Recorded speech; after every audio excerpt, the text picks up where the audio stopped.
What's up, everybody? Welcome back to the channel. BRO ended yesterday. I was able to get my games in, and I'm very happy. I had a very successful tournament after not playing, the game for a little bit, being out of the meta, the new ban list giving me the drive to come back in. So I got top 8. I was able to play a stream match in top 8, which I lost unfortunately, but what happens happens. That's just the game. Sometimes variance will get you in the butt. So this is my top 8 Battle Sisters list. You guys know, if you guys have watched the channel for a bit, how much I love this clan and I love this deck in particular. So let's go ahead and get into it so you guys can see what I've been playing. And we're going to start ahead with the V starter. It's the best starter. You want to get your draw, your quick shield, and your soul. So this list is pretty much almost the exact same of what I've been playing. 4 copies of Fromage and 4 copies of Goddess Assist on Amaterasu. 2 very important pieces of this deck. Amaterasu being the clinch of how you're going to kill a lot of decks right now. A lot of decks are not as defensively strong. They're not very defensively capable. So a lot of strategy you can imply with your Goddess of the Sun is being able to sit on Fromage, draw your cards, and survive a turn, and then being able to Calico with Amaterasu and kill them with a single Ichi swing, which is a very viable strategy, especially like when you're in an open decklist format like BRO. You can see if they're playing grade 1 PGs or if they're playing a protect deck. You can see and formulate your plan and formulate from turn 1 how you think that game is going to go. So this is one of those decks where knowledge of the magic beforehand really clinches in how you should be playing your deck. So yeah, Fromage is insane, gets you your draw 2, and Amaterasu is just so crazy. Grade 2 lineup, pretty much the same. Not playing the Drilling Angel because I wanted to play again the Grade 2 game, especially going into a big tournament. I think this is just the most standard until we get Mocha. So, yeah, 4 copies of Trifle, 4 copies of Choquette, and 3 copies of Macaron. This list is just very standard. Macaron didn't really show up this weekend. This weekend I actually had a very hard time drawing my Grade 2s. I wasn't able to draw a lot of grade 2s together, so sometimes just being on this or being on this and not being able to get another one off means this card's a lot less useful. And writing this is just abysmal. But when we get Mocha, that's going to be solved. So for now, I'm going to be looking at other options. Maybe Koroi Kazuchi, Meiji Ichikishima, the grade 2. Maybe some of the other grade 2 options I've explored in the past. We'll go ahead and take a look at those. But for now, this grade 2 lineup served me very well for playing the grade 2 game as well as grabbing advantage, especially grabbing heal guards, which is very important. So on to the grade 1s. Pretty much the same lineup of grade 1s as well. We changed it slightly. So 4 Torijas, the best grade 1 in the deck. 3 Panatone, 1 Casada. Let's go ahead and do it like this. That's our Battle Sister grade 1s. Torjas is, of course, just being able to draw your card and being a consistent 5k pump the entire game is very good. Panatone, since we are now playing the new Happiness Gathering Dragon King, as a very good, valuable first strike option if you're playing it against a deck that you really need to kind of farm advantage versus. This now allows you to play a lot more greedy with your counterblasts going into first stride turn, since you're not using a first stride that counterblasts a lot. Since you're not using Stalin or Momo, you're able to just be able to call down an extra Fromage, counterblast Soul Blast, draw 2 more cards, play a bunch more cards off of this, or get more triggers into your hand, and really start tanking up before you go into a more deadly turn with maybe a next stride Momo or next stride Ichi. So this kind of serves that well because it will vacate the field, get you an advantage, and then you're able to use this effect to call that spot where this vacated, which is very strong.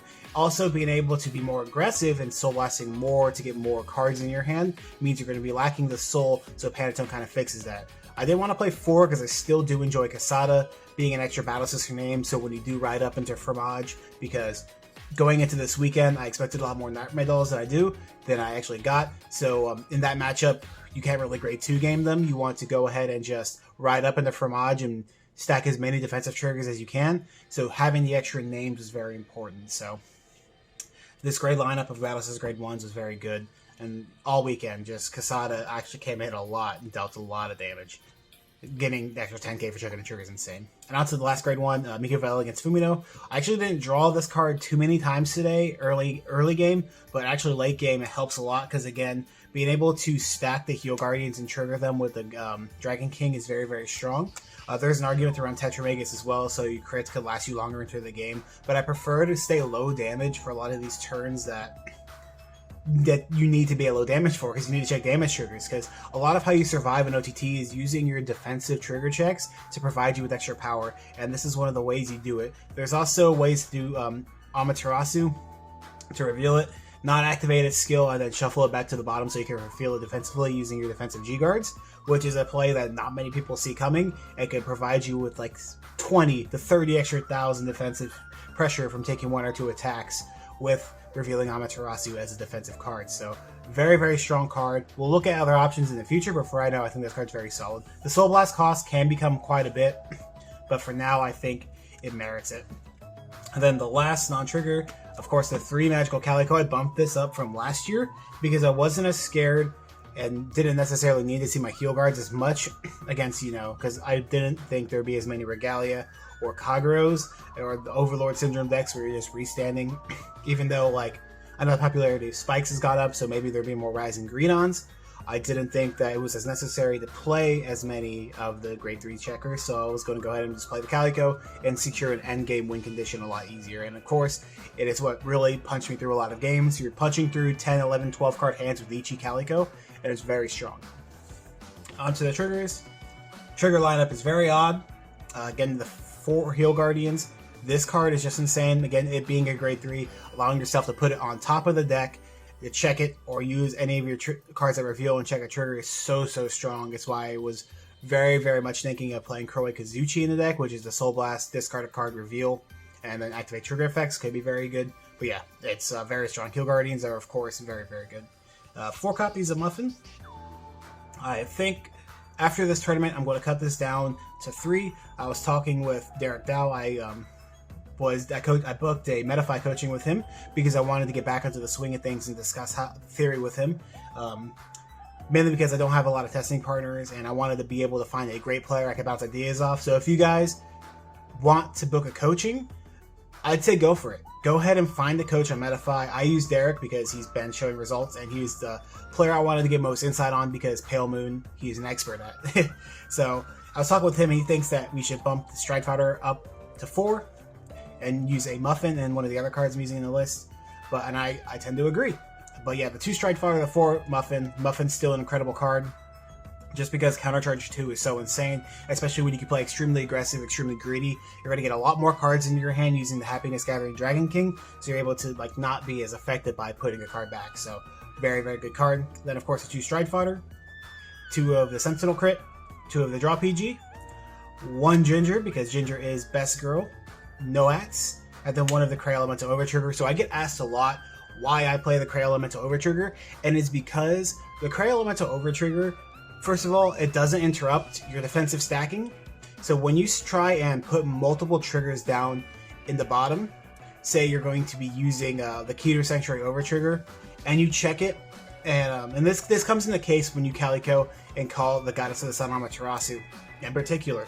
And this happens a lot, because a lot of times when you Calico into another card, you're calling this card out because a lot of times they just give you this. So a lot of times on your Momo turn, you'll be swinging this and checking 3 different cards and shuffling them around. If you checked the Keter Sanctuary Overtrigger, first of all, you're only getting 100 million, which is what they're going to probably just PG it, because it most likely will have a crit on it.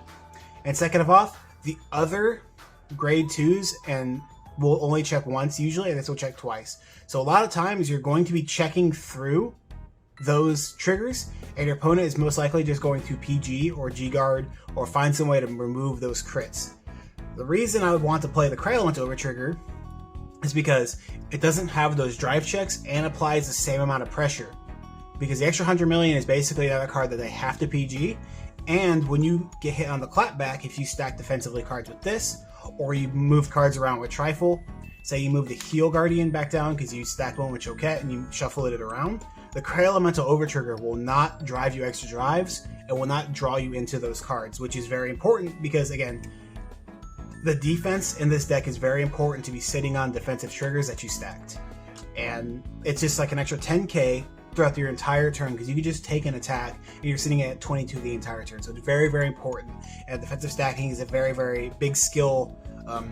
It's not skill issue, but a very big skill barrier in this deck. Know when to be offensive, when to be defensive with your trigger checks. So That's my trigger lineup. Again, I think I'm going to be playing one Toto in the future, cutting one of the muffins, because I think 4 muffins at the 5k trigger and 10k defensives is a little bit much. So onto the G Zone. The G Zone was the biggest change from this event. So we still got the 4 Ichikishima. The card's just insane. It's one of the cards that you really want to be playing. It's like the reason you can now go first is since a lot of decks are running more draw PGs and wanting to run more grade 1s. A lot of decks are phasing out grade 1, grade 2s, grade 1 PGs, except for like Vanquisher is the only one that isn't. And so this becomes very deadly when they just have to eat the attack. Because when you're full Cali going and you're putting 57k, there's so many other pumps that you can get, and there's so many ways to dig through like 10 cards in your deck on this turn to get down to 1 or 2 extra crits that just spike them out of the game. They have to hit 2 to 3 heals just to stay alive, and maybe even your other columns are big enough to hit them through that. So this card is very impactful. We'll see how this card holds up with the new Blitz order that's coming out. I believe that might change up things a little bit, but we'll see how it is. We still have Trifold to be able to Sentinel Restrict, but Ichi right now is just a fantastic win condition. 3 of the new Happiness Gathering Dragon Kings. This card is exceptional because it is the first stride that you can go into when playing into a tanky matchup, and when you are not sure of your opponent's hand, or not sure your opponent, your opponent can basically guard your Momo. It's not very smart to just like discard basically 3 to 4 cards to go ahead and just run into 2 PGs. When you can just stride this and gain a ton of advantage, and maybe even put your opponent to 3 to 4 with a very, very healthy hand, you're going to be at 10, 11, 12 cards. One discard is just grabbing you triggers. You're creating a lot of defense because you're adding triggers to your hand. You're not calling them. You're applying trigger and crit pressure. Very, very strong. We're playing it at 3 because you want to flip one of these because you really want to keep Momo in your deck at 2. You don't almost ever want to flip Momo because in slower matchups, when you know Ichi can't work, Momo is the best one to go to because the 30k to the front row is a ton with the restand. It is a lot to guard. So yeah, both these cards work extremely well. And then of course the 2 Momo. Momo with Calico is well known to be a very scary threat. People respect that a lot. But just as a card herself, if you put even a crit on it, your opponent's at 3 to 4 damage. It's like scary enough. So when your opponent gets to higher damage totals, sometimes it's just better to go for Momo and give one more push rather than going for Ichi, especially if you kind of paid attention to your opponent's drives the entire game. So you might notice that there's no Wakahirume or no Stolen. I believe Wakahirume, the one that puts a card on top when you attack, is a bit too slow. It's first of all, it's GB3, and second of all, if you haven't guarded with your overtrigger by that point, you're probably in a strong enough position that Ichi already kills them. And the fact that it doesn't restrict, it just like lets you overtrigger, so the Sentinel Restrict probably isn't good enough with the level of power that G-Guards are coming to.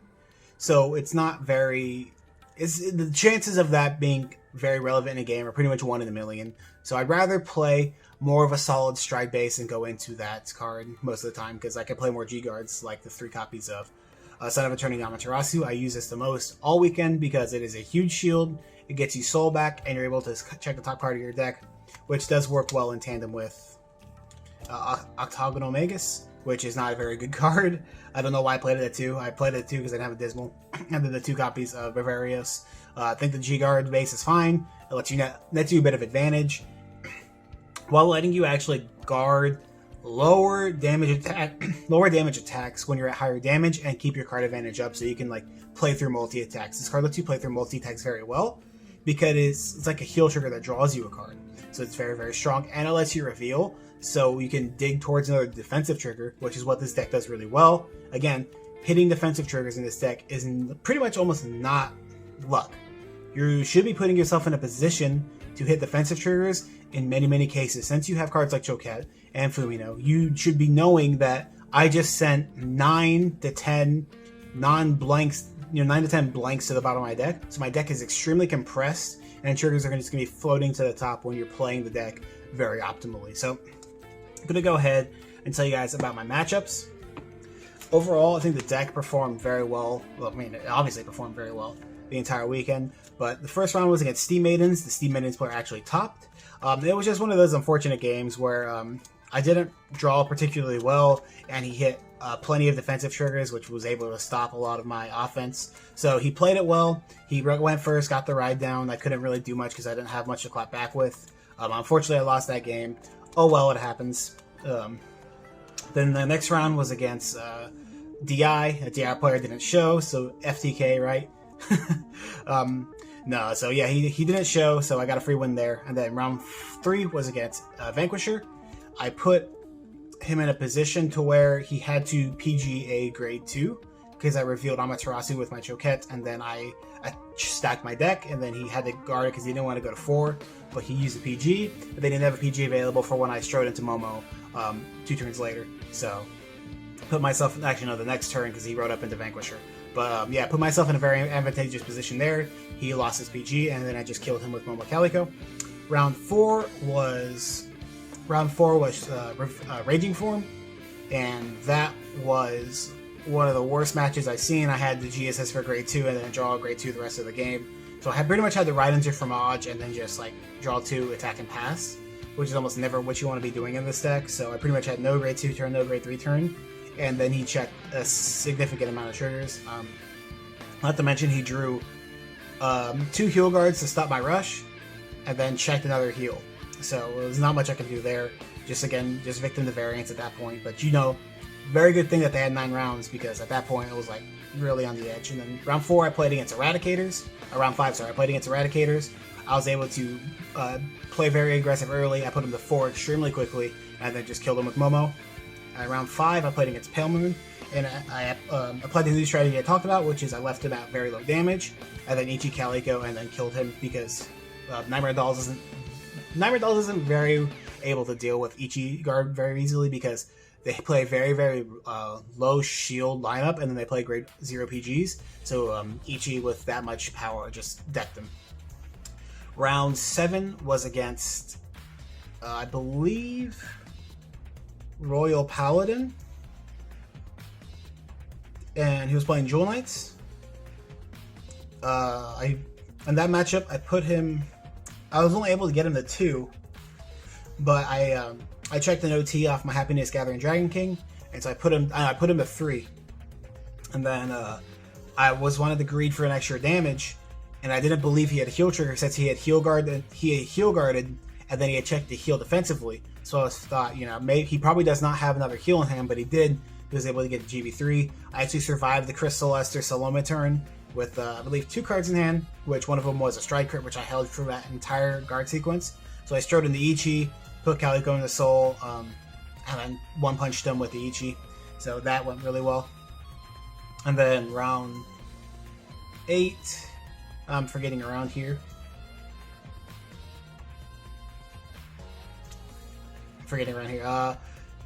Round 9. Well, let's skip to round 9 because I'm not sure. I forgot the one other matchup I played against. But round 9, I played against Shadow Paladin. I played against somebody who topped earlier at last BRO, Miss Great King. And just went the way that he wasn't able to have a very impactful Morpheus turn, and then Ichi Calico just one-punched him. And then in top 16, I played against a guy who was first after Swiss. He was playing Flagbird Colony. That's just a very poor matchup in OTT. Ichi Calico really handled that very handily. And then my stream game was against Vanquisher, which unfortunately I drew really badly. My grade 2 turn was Ride Macaron, and then Swing Pass. And then I pretty much I couldn't ride the Amaterasu because I of course needed cards in my hand for that matchup. So I had to not ride grade 2, so I couldn't take advantage of stacking defensive triggers and sitting on no Battle Sisters, and he just blank stun versus or exterminates and I survive and kill him with Ichi or Momo. But unfortunately, I couldn't really do that. I kind of just had to sit on grade 2 and eat the full Vanquisher turn. But the real killer is he drew 3 PGs with draw skills and withdrawals, so I had no idea to know that he drew 2 extra PGs after the one he had already used that game. He already had used one on grade 2, so I was feeling fairly confident that he didn't have a 3rd PG in his hand, but unfortunately he did. So oh well, we got top 8. I feel like that's a very good outcome. I'm very pleased with myself and very pleased with how the deck performed. So guys, thank you so much for watching. I'm going to go ahead and try and make a premium tier list where I think the decks stand after today and after the new Ripples come out, because everyone knows Ripples are going to be something else. So anyways, guys, thanks so much for watching and take care.